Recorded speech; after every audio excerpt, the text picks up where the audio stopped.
Hello guy, welcome back to my channel YouTube Speaking News. Today I have good news for share to everyone. 2022 Skoda Slavia debuts in India looking like a Fabia Sedan. Skoda dropped the Rapid in Europe a couple of years ago, when it replaced it with the much more sophisticated Scala.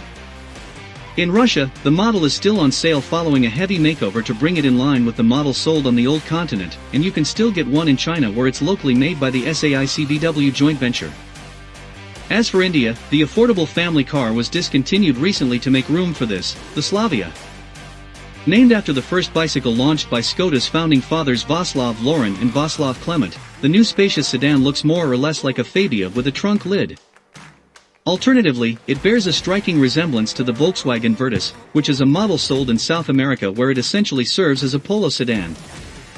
The new arrival in India is 4,541 mm, 179 inches, long 1,752 mm, 69 in, wide, and 1,487 mm, 59 in, tall, with a generous wheelbase stretching at 2,651 mm, 104.3 in. We've already talked about the interior on the occasion of a teaser image released a few days ago by the Czech brand when it showed a heavily derived Fabia cabin.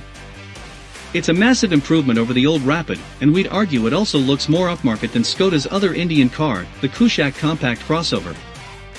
With LED lights at the front and rear, a digital instrument cluster, and a 10-inch touchscreen, the Slavia meets the standards of a car going on sale in 2022.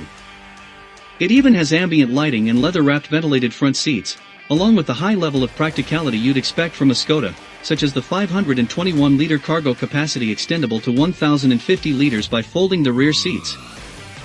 There are no diesels under the hood as only 1.0 TSI and 1.5 TSI gasoline units will be available. The 3-cylinder mill is good for 115 horsepower, 85 kilowatts, and 175 Newton-meters, 129 pound-feet, of torque channeled to the front axle via a 6-speed manual or an optional automatic with the same number of gears.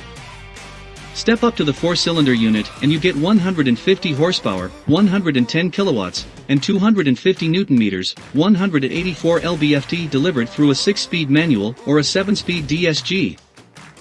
Riding on a localized MQB-A0IN platform, the Skoda Slavia will be built in Pune with up to 95% of components obtained from local suppliers. Thank you for watching my video. Don't forget to subscribe my channel for receiving the news that you see first. Goodbye, see you at the next video.